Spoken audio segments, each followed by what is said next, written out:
Hello again, everybody. Welcome back to the podcast. My name is Chris Adams, your host for the Retro Life for You. This week, we are going to be talking about the Beverly Hills Cop, 1984's movie with Eddie Murphy. I don't know if I want to call it a buddy cop movie. I wouldn't call it that, I don't think. Or maybe it can be a buddy cop. Who knows? But either way it goes, Beverly Hills Cop. And we got a special guest this week with us, Mr. Cody Tucker. Hey, Cody, hey. thank you. Thank you for coming on the show with us and co-hosting this week. We've been talking about this for a few weeks now, trying to figure out what we wanted to do when you come on, and we finally decided Beverly Hills Cop sound like the way to go. Dude, Tell us a little bit about yourself, man. I know you have a podcast of your own that you do, and just let the people out there know what who you are and what you do. absolutely. So I have a podcast called The Cody Tucker Show.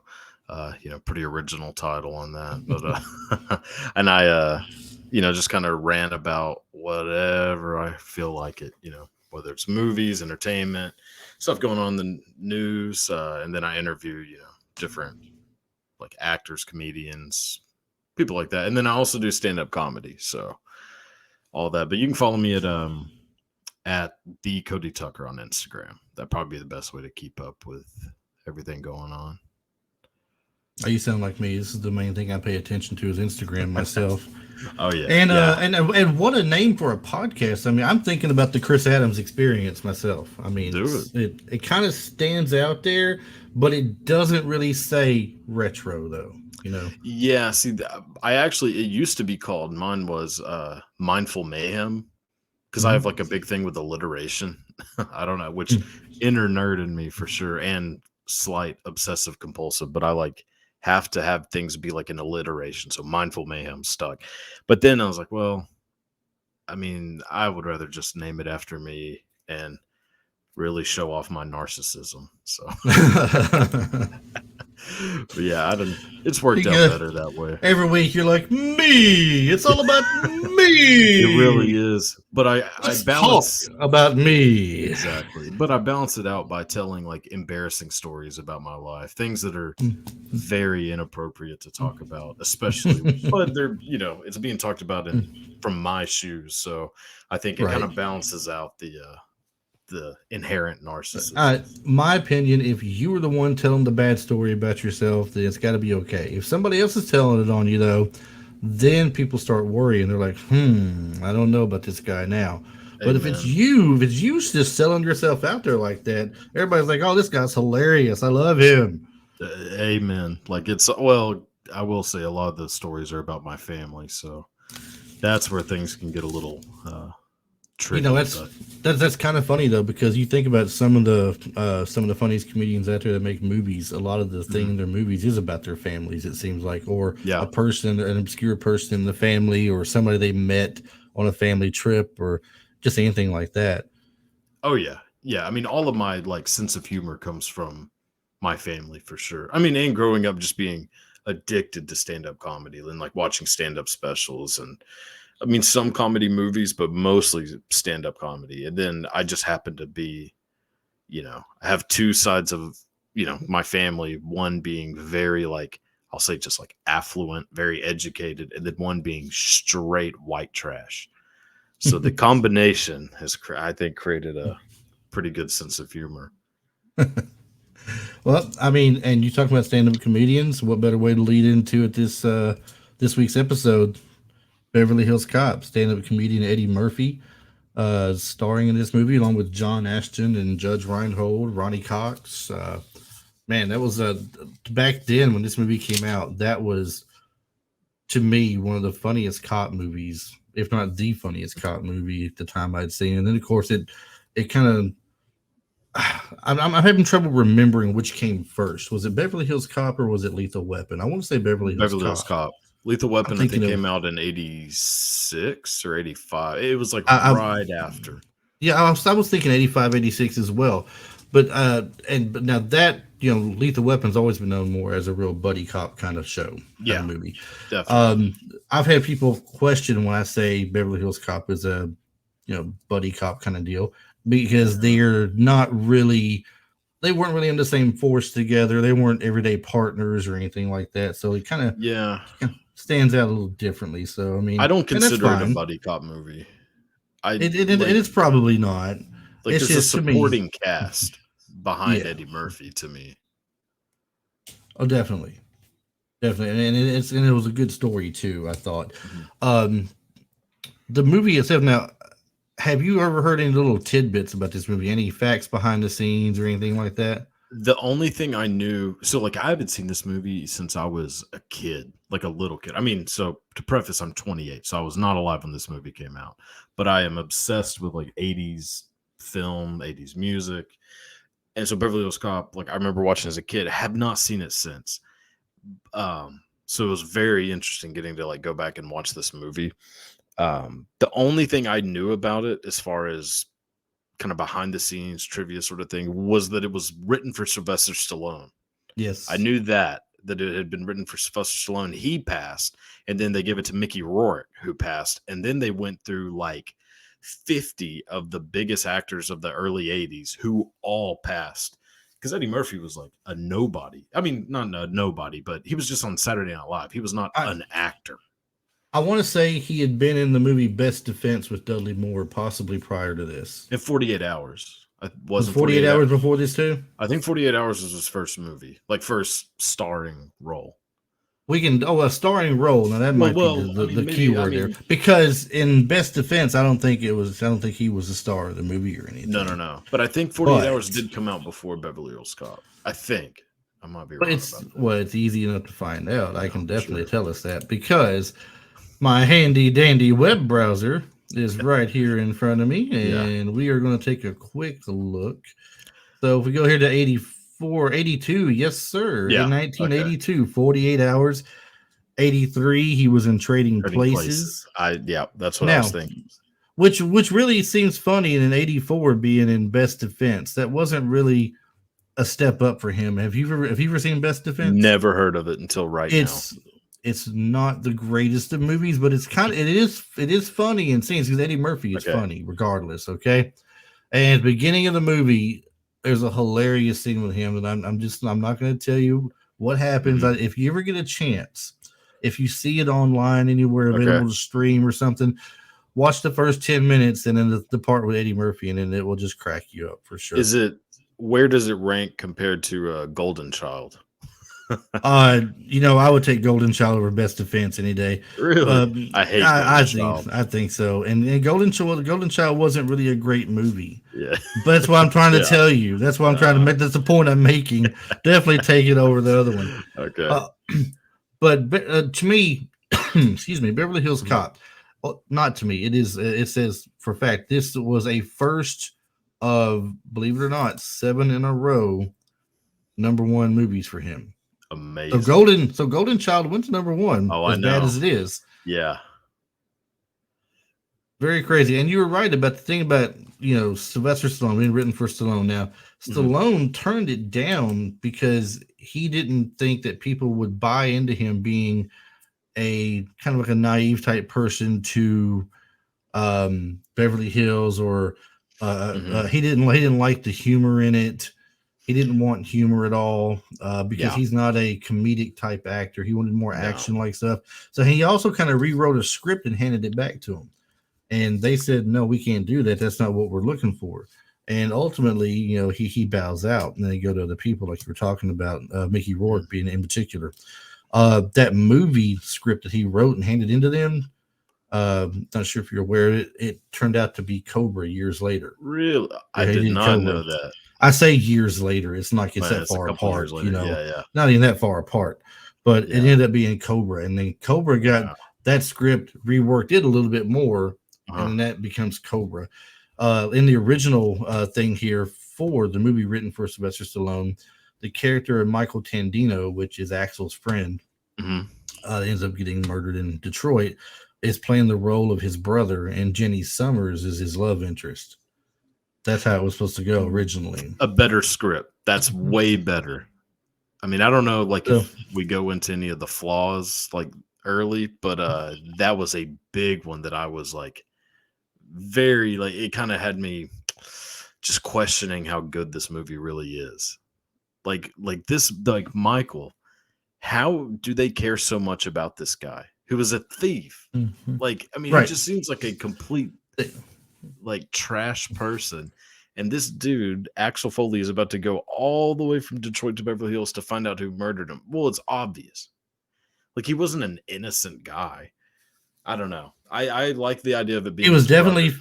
definitely far from innocent. He was even trying to get Axel to steal a car with him after he was drinking Yeah. and been drunk, And he says, "If I can't do that, I'm a cop these days. I can't, because they were good friends in their youth, Right. along with Jenny Summers and some other people. But he ends up changing his life versus what Michael Tandino had done with his. Michael Tandino goes to the equivalent of kid jail for school. And then he may have done some time afterwards. I'm not sure if that was ever put out there or not. Yeah, they say he just got out. That he had just got out then. He had been out for a year, and he said, "Oh, a year? How have you not That's just right. now came to see me?" Because he'd been out west working out there, and he said, "Who hired you?" And he said, "Jenny Summers." He said, "No way!" Like he couldn't, he hadn't heard that name in a long time.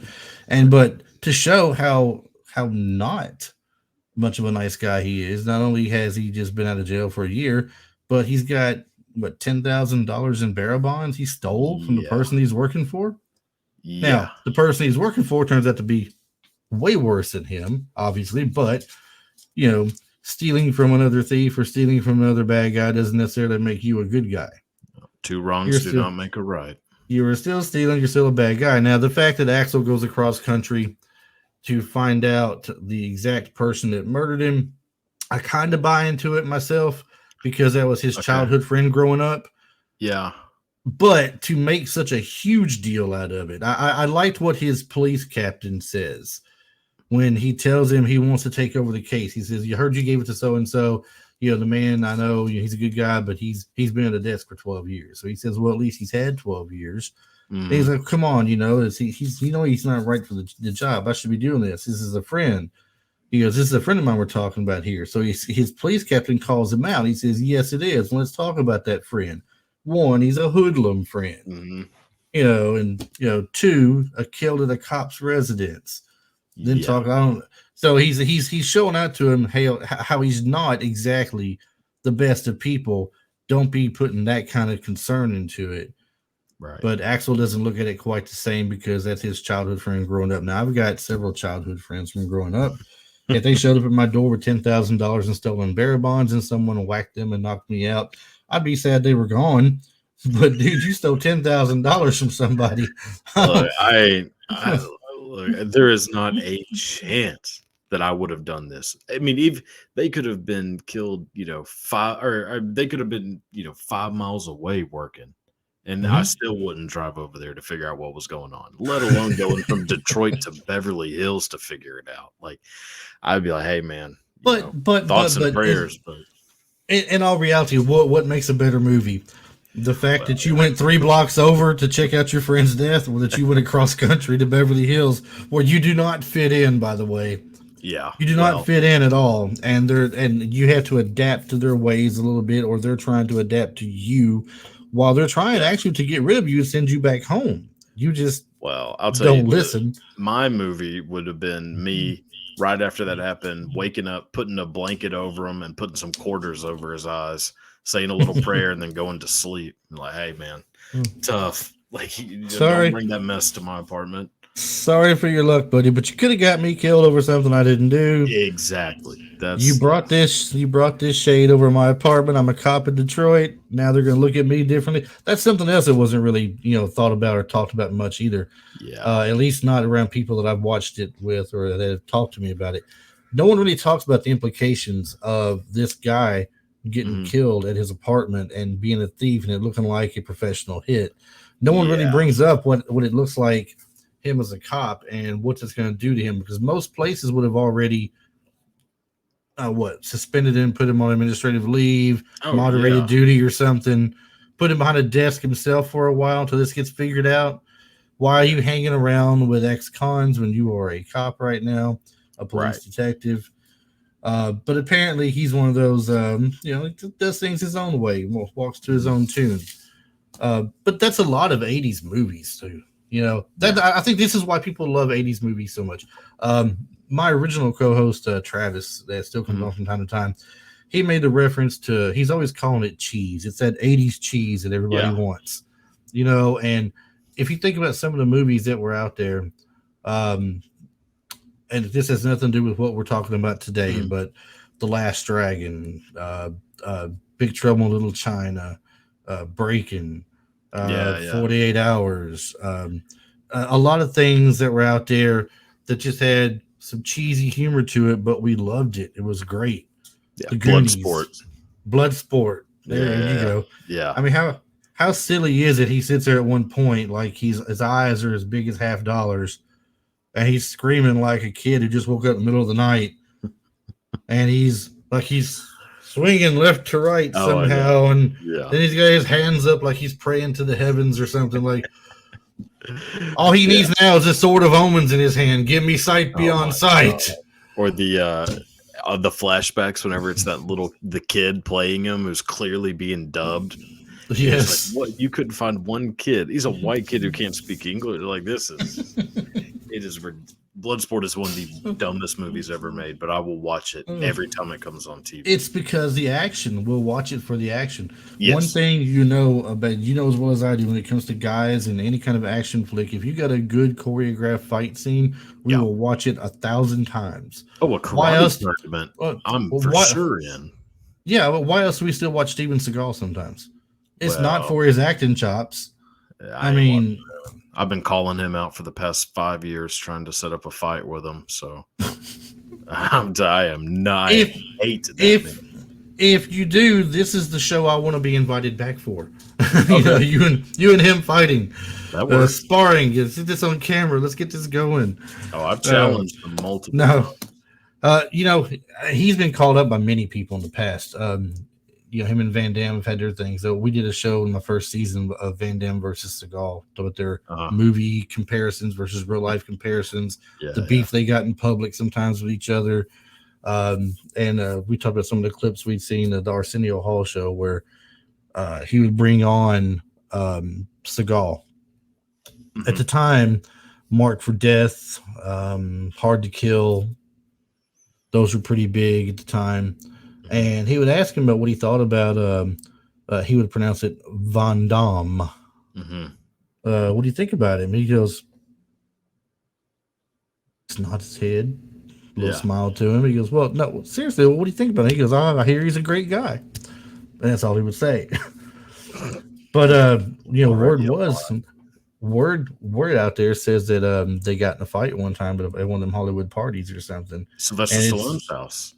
That's Stallone. Exactly. That's what it was. Yeah. And I'd almost pay to see it because they used to accuse Van Damme of being fake and phony. But when he fought under a different name. It wasn't Van Damme. Right. If you look up, if you trace his stuff back, he fought under his actual last name. Van Damme's not his real last name. No, right. Well, he fought in these European tournaments, mostly in Belgium, and was winning all of them. Steven Seagal went to Japan and lied about everything. He lied about going to this dojo type temple thing that he said that he was moving up faster than any Westerner ever had. And there's no record of him ever attending this school. That Aikido stuff that he does is complete fake. It's all acting and staged. And then in that story, the fight is that, so Steven Seagal has had some issues with the ladies. I'll just, say that. Yeah. And Jean-Claude Van Damme called him out at that party because one of the women Jean-Claude Van Damme was dating at the time is a woman who was trying to become an actress who Steven Seagal did some not so great things to. So Jean-Claude Van Damme basically called him out saying, let's take this outside. The story is that Sylvester Stallone was antagonizing the entire thing. Being yeah, show him your moves. All you this probably stuff. wanted to see it. Yeah, exactly. And then Jean-Claude Van Damme went outside and just basically kicked out the headlights of Steven Seagal's Ferrari, and then Steven Seagal ran off and left. To quote unquote be the better man and not fight, I'm sure, right? Sure. Would you like to see Steven Seagal on Beverly Hills Cop? Would he fit in that? No. No. He would have been great as no, actually he might have been good as oh my God, what's his name? The henchman of Victor Maitland. I've seen him in thousands of things, and I don't know his name. I know. Oh my god! In the movie, I think his name's Zach, isn't it? Yeah, Zach. I believe it's Zach in the movie. Right, right. So yeah, Seagal could have done that. I mean, that guy was just staring like half awake the entire movie. I mean, so yeah, you could have had Seagal. So let's see what the guy's name is. He got me curious. I've seen him in Richard 1,000 something, I things. think. Richard something. Am I right about that? Jonathan Banks. Okay, not Richard something. Not Richard something, I'm afraid. No, Jonathan Okay. Banks. Yeah. Jonathan Banks. Now, No, he's been in a million movies. did you know the person that played Inspector Todd, Axel's boss, was an actual, I don't want to, not a police chief, but he was an actual Detroit cop at one point? Really? That's interesting. Yes. You can kind of always tell when somebody has done the thing that they're playing. You know what I mean? Like they Yeah, make it he seem felt way very more comfortable. exactly. Like Arlie Ermy in Full Metal Jacket as the drill sergeant. Like he was an Yeah. actual drill sergeant, and you can tell Yeah. that this is not like him totally acting. And everything that man was in, he played pretty much the same role, and he does that role. He did the role very well. Exactly. Yeah. So I'm trying to find the guy's name so I can tell you exactly what it was he did for Detroit as a cop. He also went on to do something else later on for the city of Detroit as well. Was he put in a robot suit and fighting? He was crime? not put in a robot suit, thank goodness. Well, it's a common theme in the city of Detroit. I got one thing that comes to mind when all I keep thinking is Boddicker. Oh my! That's actually another movie that I have watched so many times and can't really get into it. Here you go. Gilbert R. Hill, a real-life Detroit is. Police Department homicide detective, played Inspector Todd. He later served as president of the Detroit City Council. Good job, Gilbert. Is he still alive? No, he is not still alive. Oh, well, yeah, I do believe he has rest in passed peace, away. Gilbert. But he did do a great job, and I don't know how much other things he did for acting. But if all he ever did was Beverly Hills Cop, then I think he had a great career at that point, and it's good for me. Batting 1,000. The movie now, of course, we should probably go ahead and kind of break down the movie a little bit. I'm sure there's people out there who probably haven't seen it. You know, if they've been in a cave or under a rock or something, perhaps. But Axel Foley, played by Eddie Murphy, as we said, his friend is killed at his apartment. Longtime childhood friend, and he ties into something with Beverly Hills, he believes. So he wants to go across country to Beverly Hills and check it out. So he takes some vacation time from work, threatened by his boss before he leaves, mind you, that if he has anything to do with this case, it'll be the longest vacation he ever took. But he goes out there anyway, meets up with the girl that hired him. They were friends with as well, and Jenny. She talks about the place that she works for, the guy who owns it, Victor Maitland. Coincidentally, I don't know if he was General Sergeant, what he was in Rambo, First Blood Part 2. Yeah. That's only the place I can think I've seen him at before. I'm sure there's probably more, but plays the role of Victor Maitland. First meeting he has with him, Axel goes to his offices, and the guy who kills his friend is there with him, the Zach we just mentioned a moment ago. They're looking a little concerned. He's figured out to come there to see what's going on, and Maitland has him thrown out, basically thrown through a window. Cops pull up, they arrest him, tell him he's been charged with disturbing the peace. And he's like, I just got thrown through a window. Come on, Yeah. The witnesses like they saw you go in and harass people, and then you started a fight. So anyway, he gets taken to Beverly Hills Police Department. There he meets up with his soon-to-be allies in Rosewood and Taggart, John Ashton and Judge Reinhold. Ronnie Cox being the captain there. Also, he gets introduced pretty much in that scene as well.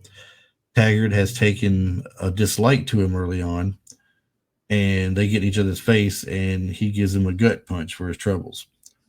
In which case, has Ronnie Cox call him over and offer his apologies, and does he want to make charges against him for assault?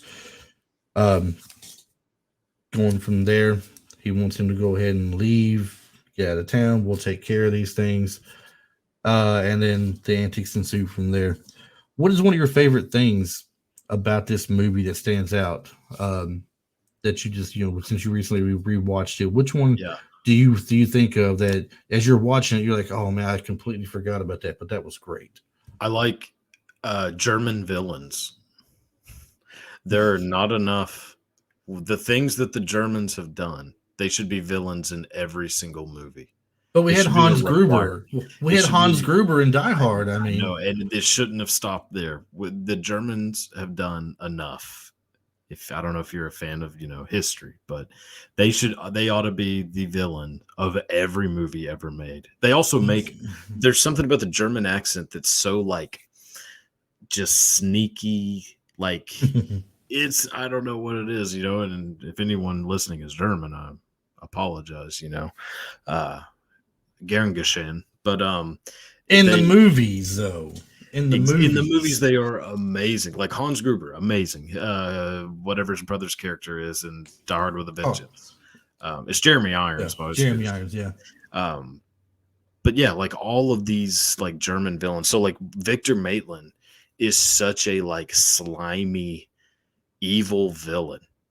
Like without being over the top, because a lot of the time, especially in 80s movies, the villains are so over the top. But Victor Maitland is like kind of calm and like I like that kind of villain. Well spoken. Exactly. I like a Hannibal Lecter type villain, which he kind of reminds me of. I mean, he's an art dealer. So yeah. But who's an art dealer who is also importing a little special art. Well, covered in coffee 80s. grounds. I mean, some people partied with their art. I guess that's probably what it was. Yeah, I like to me. To me, it was the first time that they send Rosewood and Taggart to tell him. Oh yeah. That's a great. And he orders the late supper for him and sends it down there, and he goes bananas in the tailpipe. Bananas in the tailpipe. I'm not going to fall for the bananas in the tailpipe. Yeah. But he gets it buried, and that's the introduction, the movie debut, mind you, of Damon Wayans. They say, yes, that was his first spot there. And he's like, "How much for the bananas?" He says, "Well, the fruit platter is blah blah blah." And he goes, "Well, I just need a couple bananas." And he's like, looks over his left shoulder, looks over his right, and he goes, "Just take these bananas." There you go. Yes, I love those little cameos, like Damon Wayans and Bronson Pinchot as Surge. Like, amazing. They're so funny. Like they continue that in the second movie as well. If you notice, with Chris Rock playing a I know. I haven't guy that parks the car. Valet. Yeah, it's a valet. Yeah. Parking valet. Yeah, doing that. That was kind of cool. So they continued tradition with that. But the Bronson Pinchot, oh man, Surge. Yeah, amazing. Surge. That was it's like, get out of here. But I cannot. No. You like the lemon twist? Twist. He can't say Axel. It's Aqua. Yeah. Achiol? Foley is here to see Miss Summers. But yeah, but the whole banana in the tailpipe thing stuck out to me. Something I thought was hilarious, and of course, like I said, it extended on to the next group that they send out there. When the guy looks at him, and was like, "I'm not falling for the banana in the tailpipe." Yeah, and he makes fun of him, like, "I'm not falling for the banana in the tailpipe." You've been around this guy too long. Put a little bass in your voice. I ain't falling for no banana in no tailpipe. Yeah. Yeah. Oh, I miss Eddie Murphy's laugh because he trained himself out of that laugh because so many people were making fun of him. Which, screw anybody who makes fun of the way someone laughs. Like that is. But I mean, that's what made him unique, though, to most a lot of people. And if you ever watched his stand up, Delirious and Raw, I mean that laugh all throughout. He'd crack himself up. Yeah, and that do laugh that. is iconic, and he'd like completely shut it down. It's like, God, that's sad. Yeah, because if you think about it later on in life, when you start watching other movies of his, you don't really hear it anymore, especially after he came back after being gone for a while, and he brought in what was it called, Daddy Daycare, I think. Mm-hmm. Yeah, I don't recall that laugh in Daddy Daycare. No, he actually got rid of that laugh even before then. He did an interview in like the early 90s. Like, wait, when did Boomerang come out? It was like around then, right? 91 or 89, something like that.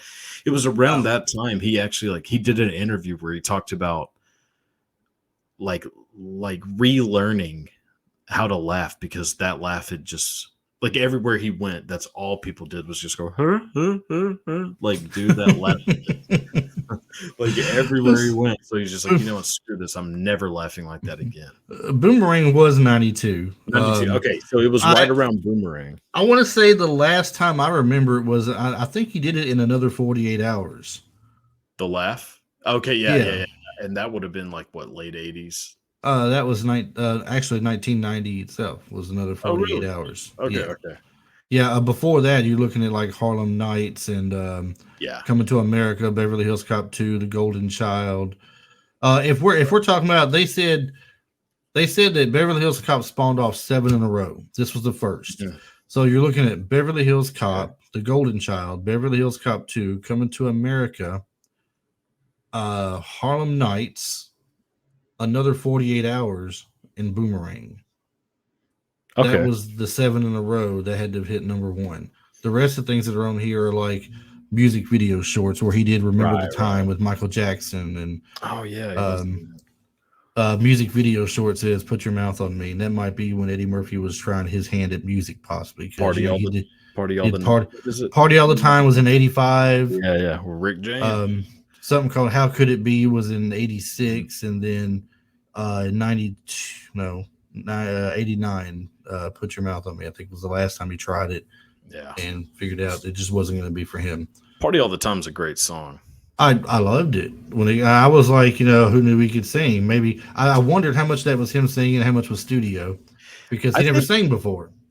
Well, he sings in his stand-up. He does like a little bit. You could tell he has a voice, like he could do it.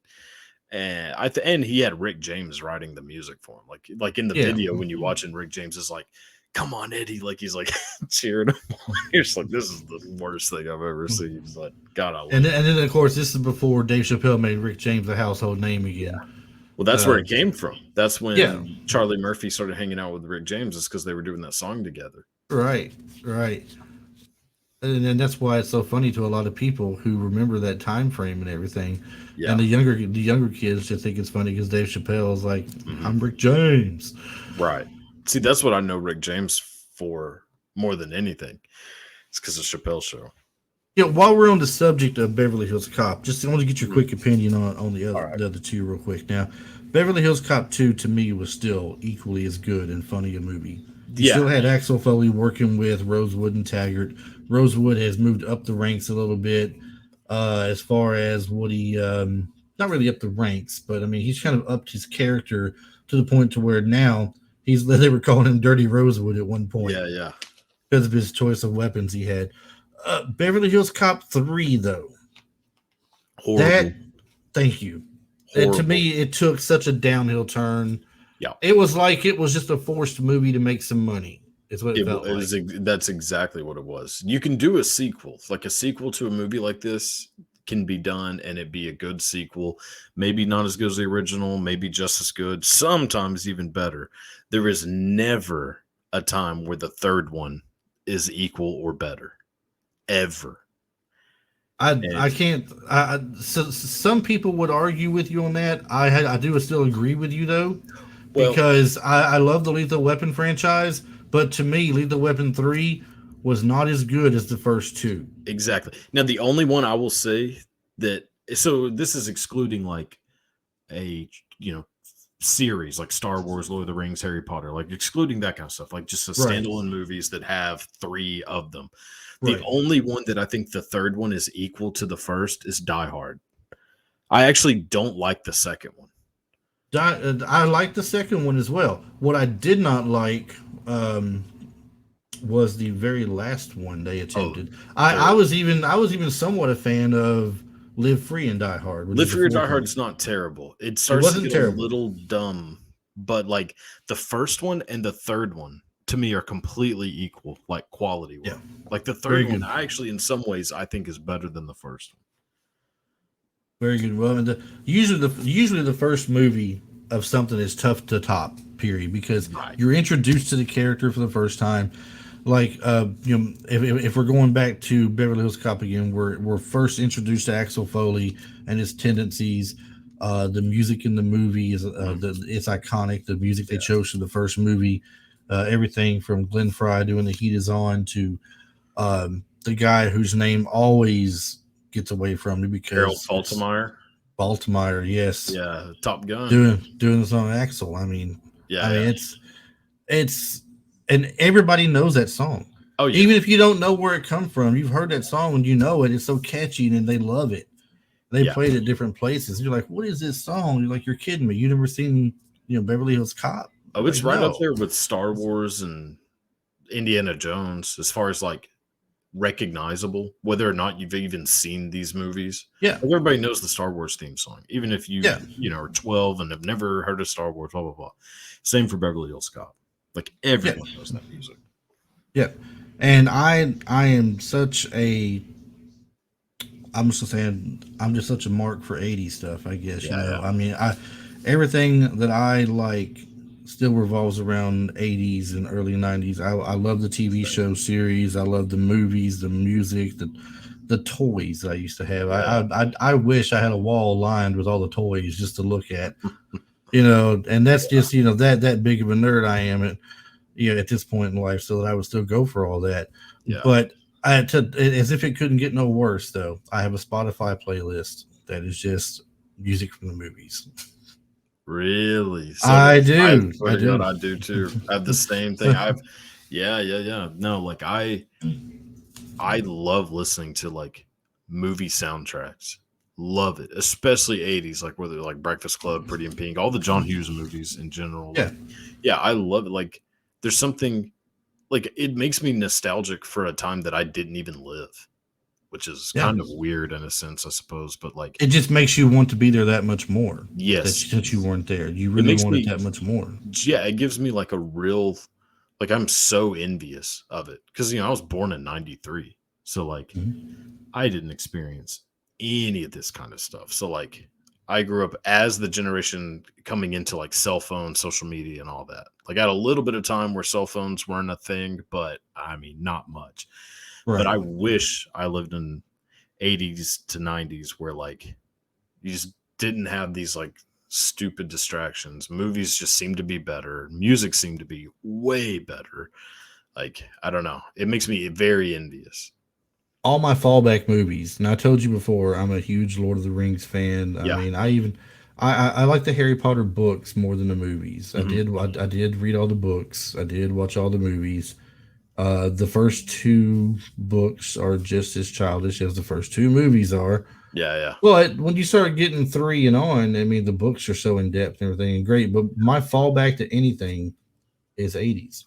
Yeah. If I'm bored here at the house and I want something to watch today and I've got nothing current that I'm watching that's new, say, for example, I love to watch NCIS or Uh-huh. Blue Bloods or this new thing to do with Lord of the Rings called The Rings of Power that Yeah, they got yeah, yeah. on Amazon, all this stuff. If there's nothing new I want to watch on, I'll go back to like Roku, the Roku channel, and I will stream like the A Team or Knight Rider. Yeah. Or I've got the entire 7 seasons of Dukes of Hazzard on Vudu. Uh, I may go back and watch some of those every now and then. yeah. Just something that because it's all feel good type stuff Right. Right. when you watch 100%. it. See, like my favorite show of all time, like, or I mean, series wise, is Miami Vice. I can watch Miami Vice all day, every day.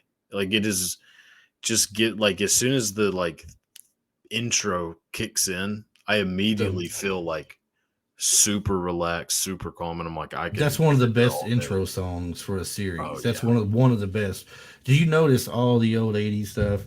And I know we're slightly off topic here and everything, but it's cool though because it's all '80s related. Mhm. But some of the best TV series themes were all '80s related themes. Oh yeah. Oh, 100%. Everybody, well, and also some late '70s because everybody knows Chips when they hear it. Everybody knows Cheers. Cheers. They know the Cheers is, I think, the A-Team. most iconic to me. It Or Knight is. Rider. Knight Rider. Well, That theme is amazing. Knight Rider reminds me, in a sense, of like the same along the same lines of Miami Vice, with the type of sound that it has, a synthesizer type sound to Right. the intro and the music. Then you got the A team that Mhm. everybody knows once the music kicks in when the guy's done reading the script off. You've got there was even one that had a great intro song to it, but the series lasted less than a full season, or maybe just one full season. It was on Channel 5. Nobody ever knows what I'm talking about when I bring this Mhm. up. And since you weren't around at the time, you probably won't know what it is, but it was called The Master. It had Lee Van Cleef in it. Oh, I love Lee Van Uh, Cleef, but I have not uh, heard of the Master. if you have not heard of The Master, look up on YouTube. You'll see some things there. Lee Van Cleef, Timothy Van Patten. Okay. It's called The Master. What it was he was the only American to receive the distinction and level of being a ninja. This is when ninja Okay. movies were big in the Yeah, 80s, yeah, yeah, okay? yeah. I gotcha. TV wanted to take advantage of it. Mhm. So they brought this out. And it even had the guy who played in all the ninja movies, Sho Kasugi. Okay. He plays the bad guy Okasa in the series. And you just have to read about this and look at it. Yeah, yeah, It's straight up 80s. Okasa is trying to get the master, is all he calls him, because he's left the sect. And you're not supposed to leave.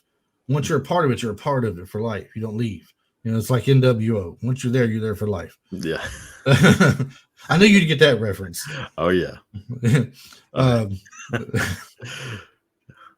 anyway, Oh, yeah. so he's always trying to catch him and kill him and all this good stuff. And the master is trying to help people on the way while trying to find his long lost daughter. There's always that same story, you know, long lost child, or Yeah. he's on the run from the law and he didn't do nothing wrong, like Renegade. Right. Um, Well, that's a so big thing with like these shows and movies from the 80s is that I think if you don't have much of an understanding of the movies, like obviously I was not around, but I do feel like I have a pretty good understanding of like the history of these movies just because I've like studied them, watched them, read about them, all these things. But I yeah, think if you don't, if you're like someone my age or younger and you watch them, they're not going to be good to you because all you're seeing are different tropes that you've seen a million times. But right. you're not understanding the fact that that wasn't a trope until that movie came out. So like Beverly Hills Mhm. Cop, there are a million things in there that like you've seen a thousand times in other movies. But in 1985, 1984, you didn't see them. You saw them every time after that, but not Right, before that. So right. like you have to watch it with like fresh eyes, which I mean obviously it's hard to do. Like you have to watch it in hindsight. Yeah, it is hard to go back and watch something you've seen a million times. It's like watching The Goonies. I Yeah, love yeah. to watch I can watch The Goonies anytime. If you say, Oh "Hey, yeah. let's sit and watch The Goonies," I'm all for it. But there are things that you know sometimes people will point out, and I'd be like, you know, I never saw it the first 800 times I watched it. Oh yeah. You know, where was that at? You know, it's awesome. But Yeah. you know, and I don't know. But the Beverly Hills Cop thing, I don't know if you knew this or not. Of course, we talked about it being written for Stallone at first and changed Mhm. around. It had so many rewrites and stuff done to it that they Yeah. got to points where they just had holes, so it had nothing to fill it in. So when they reached moments like that, they say that Eddie Murphy would just ad lib and come up with stuff on the spot and say, "How about this? How about that?" And it's talking right here where it says about Eddie Murphy and Ashton and Reinhold improved. I'm Uh-huh. sorry, improvised most of their comedic lines. It says literally hundreds of takes were ruined by cast members, actors, or the director laughing during shooting. During the Super Cop monologue, do you remember the Super Cop I was monologue just he's gonna say the giving? super and dude, you can see them laughing the entire time.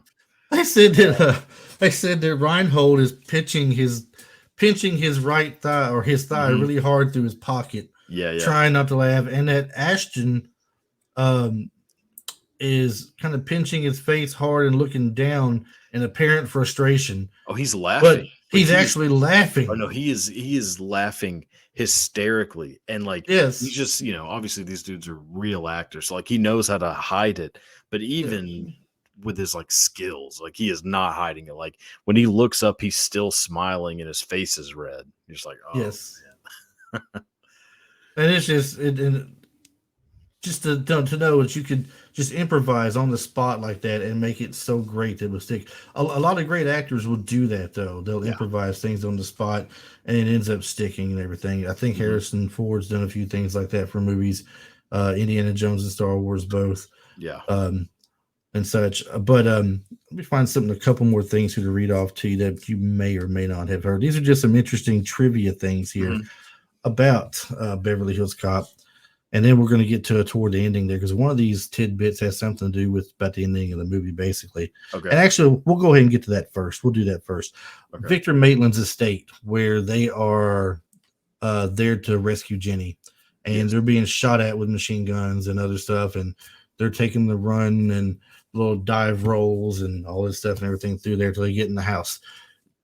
That house is the same courtyard area of a house there where they filmed Commando, where Schwarzenegger is coming in, guns blazing, taking out like 500 different people with his AK-47 and his Uzi. And it's the same courtyard and house everything he's coming through right there. Okay. They filmed that. Yeah. It looks so familiar. Like the whole time I was watching, I was like, I've seen this house. I don't know where I've seen this house. And even now, like, I don't think it's Commando that I've seen it from. I think there's another movie that it was in too. And I'm sure there probably was. But I do remember it from Commando. Like now that you said that, I completely remember that. There are some things I would not pick up on because I'm not thinking about it. I wouldn't look at it. Like we did Point Break not too long ago, the 1991 Point Break with Swayze and Reeves, and the beach where they were doing the football game. Yes. Well, they were all the surfers were playing football there. Right. That's the same stretch of beach that they have filmed The Karate Kid, where they were playing soccer, having the beach party that night. I have heard that. Yeah. Oh, Point Break is top 5 favorite movies ever. Oh, it's a great movie. Utah, give me 2. God, those meatball subs. Meatball subs must have been amazing to make him leave to go get them during the middle of a bank robbery. But right. Well, the bank robbery hadn't happened yet. Well, but they knew it was about to happen. And then it had to be coming up soon. I mean, you would think you'd sit there and wait a little bit before you send Reeves to go get lunch. And two meatball subs is, I mean, that's a lot. I mean, maybe he was hungry. Well, Gary Busey has his own problems, so who knows? Yeah, that he does. Gary Busey's a problem all on his own. Well, yeah. Axel Foley's T-shirt that he had on is from Mumford, a real-life Detroit area school. One of the filmmakers attended. When the film came out, the school got orders for the shirts from customers all over the world. It was big for them. I thought that was kind of interesting. And actually that kind of worked out for the school, too. As you're thinking, some people, we've actually done this episode before, and I got the idea from listening to another podcast I listened to. A couple of great guys that do one. Talking about your man cave, your 80s man cave from the props from the movies or what you would take. And Axel Foley's, I think it was his jacket that came up, not his shirt, but his jacket. Okay. The hoodie or the gray sweater? I want to say no, the Detroit jacket itself. Detroit jacket. Man, I don't remember him wearing a Detroit jacket. Oh, yes. Never mind. I know what you're talking. Jesus, that was not good. Yeah. Are you sure you didn't get in? Hey, are you sure you didn't get into some of that artwork they had there or something? Man, I don't know. It's like I was smelling burnt toast or something over here. That I don't know if you noticed or not, but Eddie Murphy never would take anything that was a drug of any kind. He wouldn't even drink coffee. For the longest, he wouldn't drink coffee. They tried to get him to drink coffee when he was getting tired on set, and he refused to even do that. Ultimately, taking a couple sips to stay awake, and after he took a few sips of coffee to stay awake, he actually got energized and ad-libbed a Super Cop monologue. Wow, that was where that came from. Oh my god, yeah. I've heard that about him, that he's like super clean cut, like as far as drugs, alcohol, cigarette. Like he doesn't do any. I think he smokes cigars now, or did for a little bit, but he is notorious for going to these huge clubs and doing nothing, just drinking like pineapple juice and stuff, which as a recovering alcoholic, I am highly supportive of anyone who can do that. And I'm sure he's been offered every drug on the planet. Probably so. I mean, hanging around Rick James, for example, for a while. Yeah. Yeah. I mean, if Rick James sneezes, it looks like you're in Aspen. I'm kind of like Eddie Murphy in my own sense. And none of my friends ever believed me at first. No coworkers I ever have when I tell them this, they don't believe me. I have never in my life had a drink of alcohol, and I've never done any kind of drug. I don't smoke or anything. Good. They're like, well, what do you do for fun? I'm like, well, I'm a big nerd. Else. I'm a big nerd. I play games. I watch movies. Yeah, I mean, everything but that. It bothers me so much when people do that to people, like try to like shame them for not drinking or smoking or doing drugs, like. Because, I mean, whenever I quit drinking, it was the same thing. Like, everybody's like, well, what are you going to do now? Like, probably the same things I was doing when I wasn't, before I was old enough to drink. I mean, only you'll be sober and able to remember it. Yeah. Yeah. I was like, I mean, I never have had a problem, like, hearing somebody say, like, yeah, I've never drank before. Like, good. Don't start. I mean, you're not missing out. No, you're really not. No, it tastes worse than you think it does. That's the crazy thing. I used to ask people all the time when they were saying, you're not going to have any fun, and I said, well, what's fun about waking up the next morning with your head about to explode, hung over a toilet, and hope that you don't go face first down in the water you don't want to be in. What's great about that? And well, I can't really explain it to you. You just have to experience it. Well, the idea, I mean, the explanation I've heard that actually makes the most sense and is why I drank a lot for a while was when you're drinking, you're buying happiness from tomorrow. I was like, that is 100% what it is, because you are having a blast that night, but that next day is so bad, and somehow it's worth it. I mean, for a short enough amount of time. Eventually, it's just I'm burnt out. But you mentioned Bronson Pinchot earlier doing the surge. He says he got his accent and mannerisms from a female makeup crew member he worked with on an earlier project, and she always wore sunglasses, both inside and out. And he would be like, "How could you even tell what you're doing? You've got sunglasses on." And she would brush my hand away with limp arms and say, "Don't be stupid. I know what I'm doing." And that's what he was saying, and this thing, don't be stupid. There's no problem at all right? They said Beverly Hills police would not provide them access to the headquarters for any shooting of any kind. Yeah. I guess that's probably normal. That's no shock. Yeah. Yeah, that's probably a normal thing. So they had to create something that was the exact opposite of a police department in Detroit. They said, let's see here. I told you about the first of 7. Highest grossing rated R film in the U.S. until The Matrix Reloaded in 2003 eclipsed it 19 years later. They did say, however, if inflation was taken into account, that it would be the 3rd highest grossing R rated after The Exorcist and The Godfather. Really? The Godfather? See, I didn't know The Godfather made that much money. I knew The Exorcist. The Exorcist was a yeah. The Godfather in 72, that was a very big movie, moneymaker. That's very popular movie. That's amazing. It says here, trying to find Foley in Rosewood, the LAPD used a quote-unquote satellite tracking system at the time that it was made up in advance to advance the plot. It was invented later, however, and it was a predecessor of the modern-day GPS. Suck it, Eddie Lamar. I'm not trying to say that they invented it, but hey, oh yeah, you're gonna have Eddie Lamar the state coming after you. They had a hand in it anyway, I would say. Yeah, yeah. Let's see here. Film debut of Damon Wayans, first film to be released to over 2,000 theaters in the U.S. The movie itself, by the way, I did not even bring this up, and I usually do. Made by Paramount Pictures, opened up the weekend on December the 9th, 1984. The estimated budget was $13 million. How much do you think it grossed worldwide? Man, that's tough. 85. Might be close. 316 million, 360,478 worldwide. That's not inflation. That's how much in 1984. Yes. That's a lot of money. That is a lot of money. There's only a few movies back in that time frame I can think that made money like that. Yeah, E.T. I I think mean, think is of the estimated budget was only the estimated budget was just 13 million. yeah, which So is I I mean, mean, documentary. if they had made 45 million off of it, they'd call it a success Oh because they yeah, would have made three and a half times the money back off of it or something.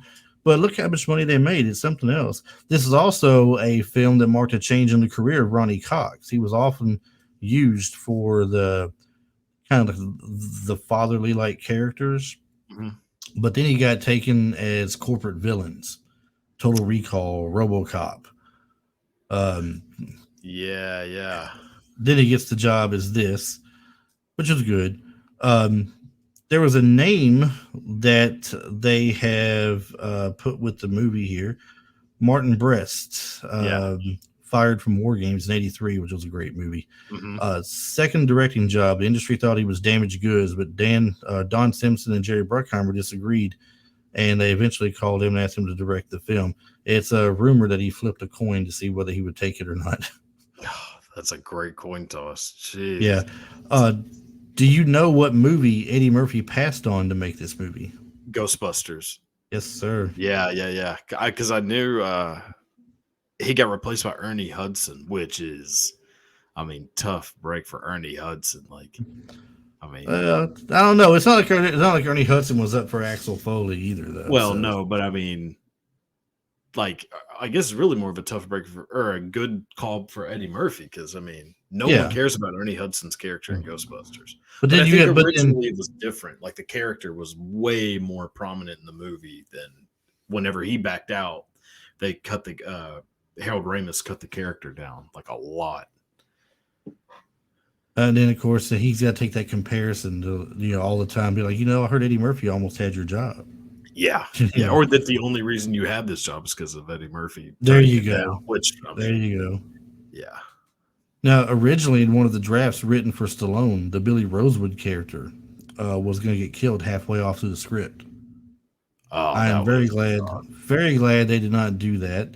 no. Um, he was one of the bright spots in Beverly Hills Cop 3, if they had a bright spot in it, I Yeah, guess, because he was a returning character, at least. And once again, Beverly Hills Cop 3, sorry for the people who are listening, it's just not a great movie. It Um, sucks.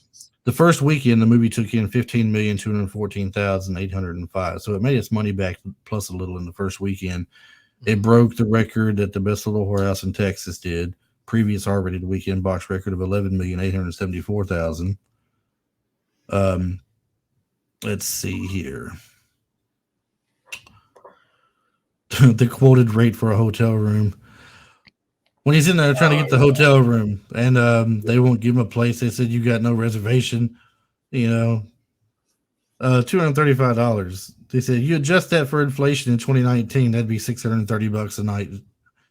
Which honestly is probably about. I mean, it probably costs way more than that now for a suite in Beverly Hills. Oh yeah. So he was actually getting a good.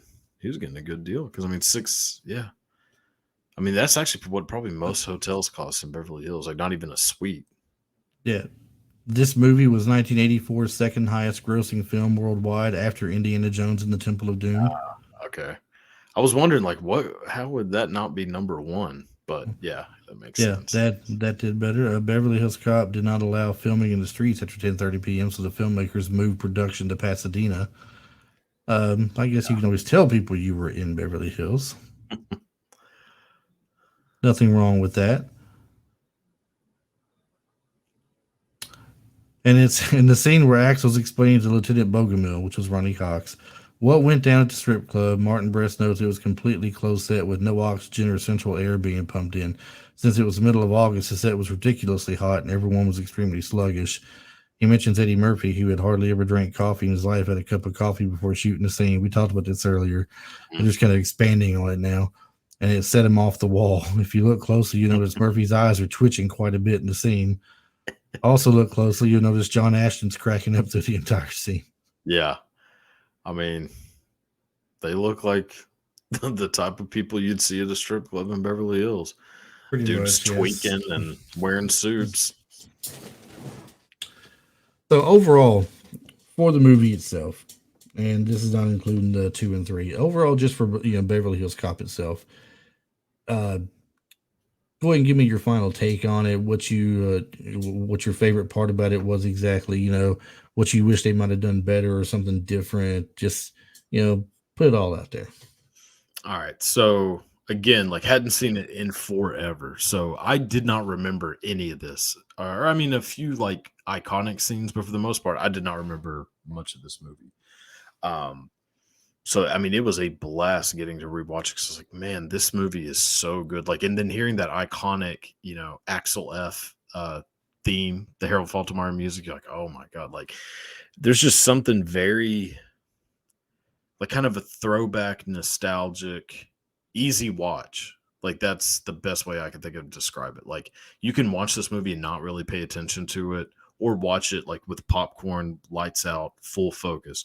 And it's like still good either way. Like there's something about these movies, like especially like from the 80s, where like you can watch these movies over and over and they don't get old. Whether it's Breakfast Club, Pretty in Pink, like all these movies just stay good and they almost get better the more you watch it. Eddie Murphy's incredible. All the co-stars are amazing. Judge Reinhold, to me, does not get enough credit for this movie. Like Judge Reinhold, nobody cares about Judge Reinhold except for maybe Fast Times at Ridgemont High, which he is great in. But like his character is one of my favorite things about this movie. Actually, they're talking like Judge Reinhold and Taggart, like their dialogue together, I think is funnier than Eddie Murphy's dialogue in this movie, which kind of says a lot. But I think their connection is way funnier. Is probably my favorite part of this movie. Speaking of which, there is something about that in here actually. To cast the roles of Rosewood and Taggart, the director paired up various finalists and asked them to do improvisation to get a feel for their chemistry. He paired up Judge Reinhold and John Ashton and gave them the following direction. You are a middle aged couple married for years. You're having a conversation on an average evening. Reinhold immediately picked up a nearby magazine and the two improvised the 5 pounds of red meat in his bowels bit almost exactly as it eventually appears in the movie. That is my favorite line of the movie. Is that line is like, well, I've noticed you've been eating a lot of red meat lately. Like, it is so good. Like Judge Reinhold is a very funny person. Doesn't get enough credit for being really funny. Like he's funny in Fast Times at Ridgemont High for sure, but he's really funny in this movie. He just gets overshadowed by Eddie Murphy, which is it's easy. I guess that's not a bad person to get overshadowed by. But I really like Judge Reinhold in this movie. So also, one other thing. I hope to God there is never a remake, because I know that is just a thing that every movie from the 80s that is successful, it actually is staggering to me how there has not been a remake of this yet. Which, I mean, there's not, is there? Like, there's no TV version or anything like that? Okay. Yeah, it is staggering that this movie could be this successful and iconic, and they haven't tried to ruin it with a crappy remake with Kevin Hart. So I will tell you this. You were telling me you listened to the show where I had Keith Coogan on, right? Yeah. All right. I don't know if you get to hear the whole thing or not, but at one point we're bringing up where I said I hope that there are some movies that they never do a remake of. Adventures in Babysitting was one of them, but I come to find out I believe they did a TV version of Adventures in Babysitting. Really? I think when I looked at Adventures, they did. Yeah. So I never knew about it. I didn't see it, but I was listing off things like The Last Dragon and The Big Trouble in Little China, and he says, "Well, Chris," he guesses, "I hate to break your heart on something, buddy, but you very well may see some of them remade. I don't know. It's movies you don't want to see. Here's the deal. After 30, if it's longer than 35 years, you won't see one. Beverly Hills Cop's been out longer than 35 years, so you're not going to see a remake of it. I don't think you still may see it. You still may, right. But the chances of it are a lot lesser, according to what he was talking about, because after 35 years, it depends on who did the writing of the screenplay and all this other stuff and everything, and it would revert back to them if nothing has been done with it since. Which it was Martin Brest, I think, wrote it, or it was a co-writer. Yeah, it was nominated for an Oscar for Best Screenplay, which is insane. Yeah. I mean, who would ever think? I mean, not that it didn't deserve it. I mean, well, and the Oscars are a complete joke, anyways. But it Right. is amazing to me that a movie that is a comedy buddy cop ish action movie was nominated for the Academy Award for Best Original Screenplay. Also, the idea was written by Michael Eisner, which I don't know if you saw that too. But Yeah. Michael Eisner, who at the time was the head of Paramount, he actually came up with this idea before he became the Führer of Disney. But yeah, I mean, hey, Michael Eisner did a lot of good things. I guess I shouldn't say those things about him. Well, everybody's got their good and bad, right? Yeah, yeah. Well, Some just have way more of the other. that is true. That is true. Here's your Michael Eisner bit right here. Okay. Head of Paramount Pictures came up with the film's concept in '75. While driving an old station wagon that is first owned in New York City, he was stopped for speeding on the freeway. The police officer treated him with condescension due to the condition of the vehicle. That same old crappy Ford Nova you was, or Chevy Nova you was driving? Yep. What are you driving now? Same old crappy Chevy Nova. So he realized the degree to which the status is measured in LA, but what kind of car you drive. He reportedly exchanged the station wagon for a Mercedes Benz the following day. However, he became dedicated to enshrining the event in a film about Beverly Hills policemen. So it's kind of thanks to that policeman that pulled him over, we get this idea for it and everything, I guess, which is kind of cool. Kind of cool. And I don't know if you know this or not. I'm sure you probably do. I'm sure you're up on most of the current stuff and everything. Not a remake of Beverly Hills Cop, but a Beverly Hills Cop #4. Oh, that is happening. A Netflix thing. Oh God. It's gonna be a Netflix. It's not a Cobra Kai thing where it's a series. It's a movie. Okay. But still, it's a Beverly Hills Cop 4 with Eddie Murphy or without Eddie Murphy? Eddie Murphy, John Ashton, and Judge Reinhold, all three are on board.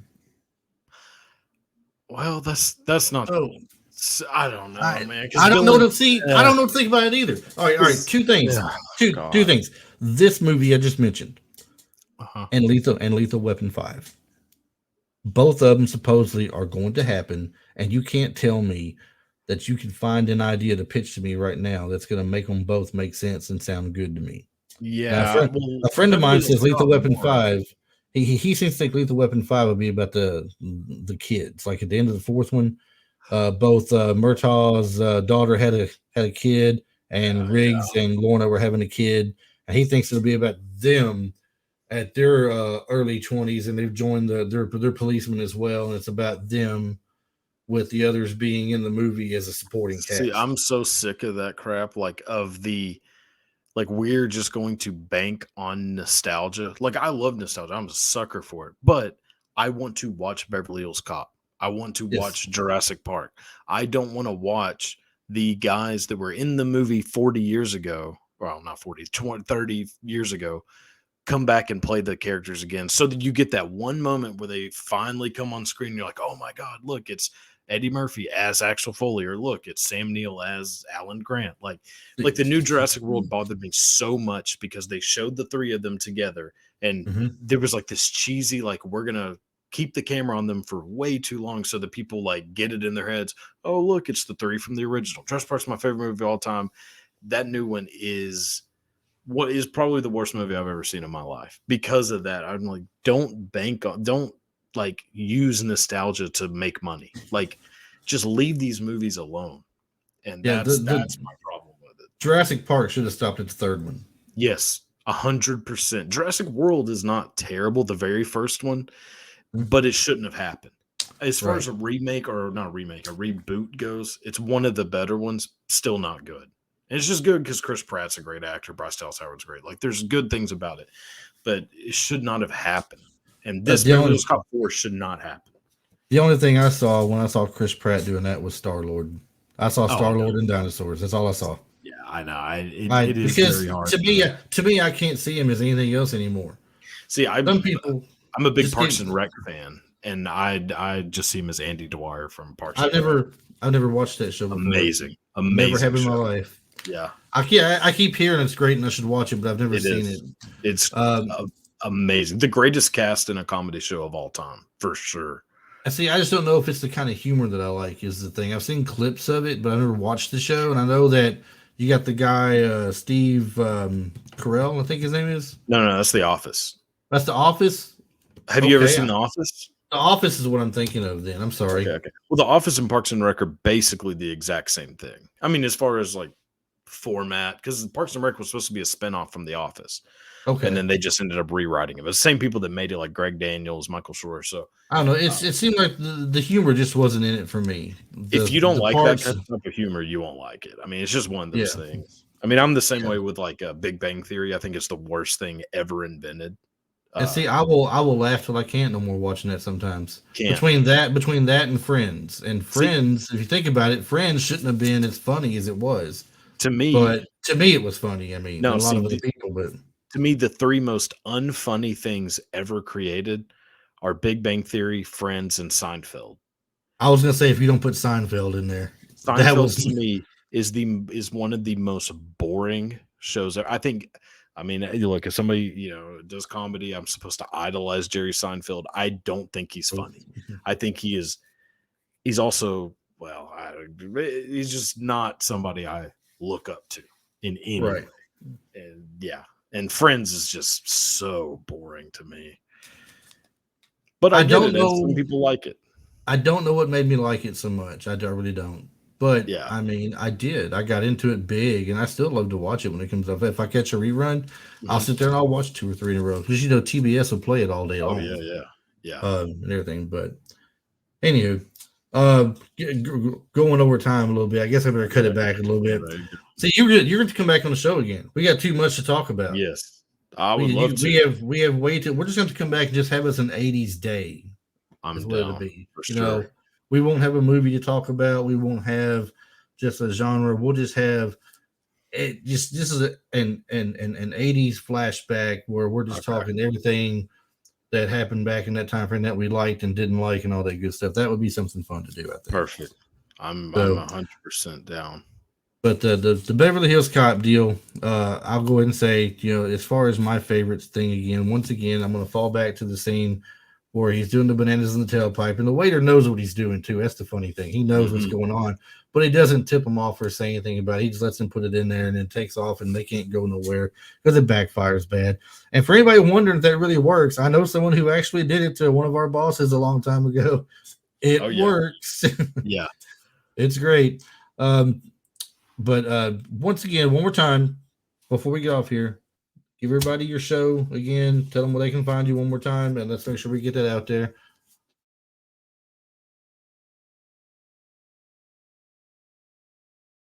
Are you there?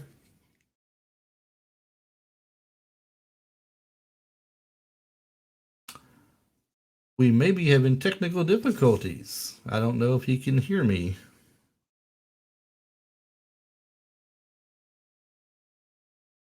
And it looks like he can't hear me. Okay, hold up.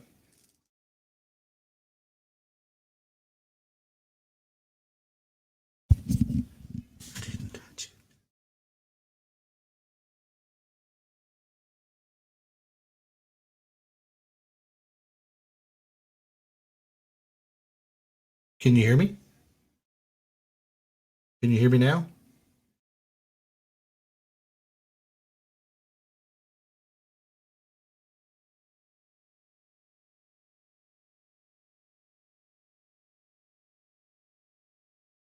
I'm not muted. You're not muted.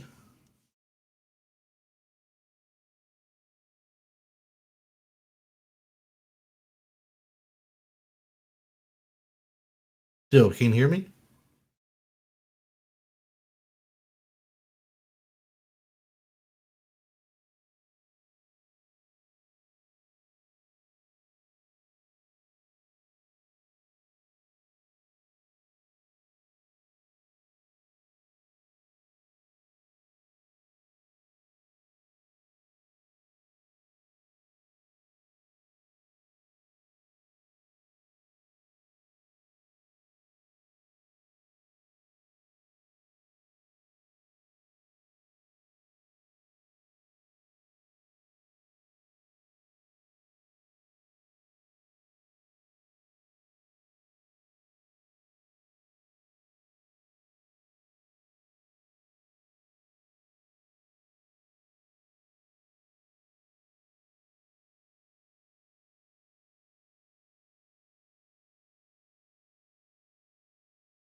Can you hear me now? Still can't hear me?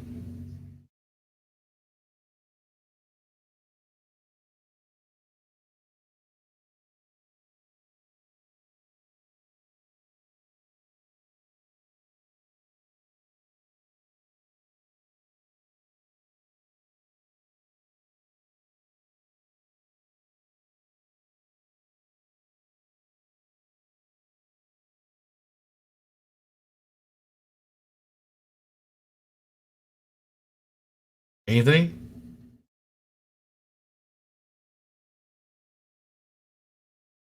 Hear you either.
Hmm.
I still can't hear you.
Hey, There you are. there we go. I hear you. I don't know what just happened. All right. I don't either, but it was crazy. And I mean, like, I didn't forget where we left off at almost. You were I was telling you to wrapping get up. your I was telling you to get your stuff out there again so we can make sure everybody knows. All So right. all right, so give me just a second. All right. That way for editing purposes here, then I'll say it again. All right, so go ahead and just to be wrapping the show up and everything, we're kind of pushing ourselves to the limit, like I said. Go ahead and get your show back out there one more time for everybody. Let us know where to find you, where to find your show, where to find you on social media again, and let's make sure everybody knows this. Yeah, man. So it's the Cody Tucker Show. It's on YouTube, Spotify, Apple, like anywhere where you can get podcasts. I mean, it's video on YouTube, obviously audio on everything else. New episodes every Tuesday.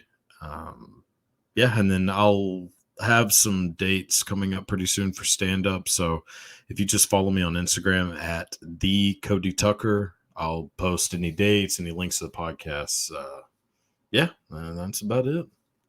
Yep, and we definitely want to get Cody back on with us again soon. We were just discussing earlier an all '80s throwout show, we'll call it, or something, just to sit back and talk about all the great things that was '80s. We could bring him some movies, some shows, some music, some of our maybe some of our favorite music from a movie, perhaps we'll throw out there. Who knows? We'll have a lot of fun with it, though. You guys know the drill for us here, though. You can be found, like you said, anywhere you get your podcast at, mainly on Spotify and iTunes. If you do go to Spotify and iTunes, make sure you leave us a review and a rating there, if you will. It does help. Moves us up the ladder a little bit and gets more notice for us. Instagram at RetroLifeForYou is the best way to reach me. However, if you want to email me at retrolifeforyou@gmail.com, you can get me there as well. If you have any things you want to put out there for maybe ideas for future shows, questions, complaints, want to tell us we're both wrong, that Star Wars was great and Beverly Hills Cop sucked, you can go ahead and do that too. Hey, we're open for that. Go ahead. That's cool. But Cody, thanks for coming on, man. I really appreciate it. Sorry about the trouble we had there toward the end. Hey, no worries. But we'll get this fixed up and everything. We'll get you back on the show again soon. I'll be in touch with you through Instagram and everything. Absolutely. Maybe we can work another day out here soon for it. And sounds good. No, anytime, man. I really appreciate you having me on. I had a blast. It might be sooner than you realize. It could be 2 or 3 weeks, and we'll work something else out again. Like I said, and get you on for that show. Just big '80s binge. I'm down, 100%. All right. Well, that being the case, everybody, thank you for listening to the show. Thank you for telling all your friends about it and getting it out there, even though you haven't done it yet. But you're going to. I know. I got faith in you all. Y'all are going to do it. And we'll see you guys next time.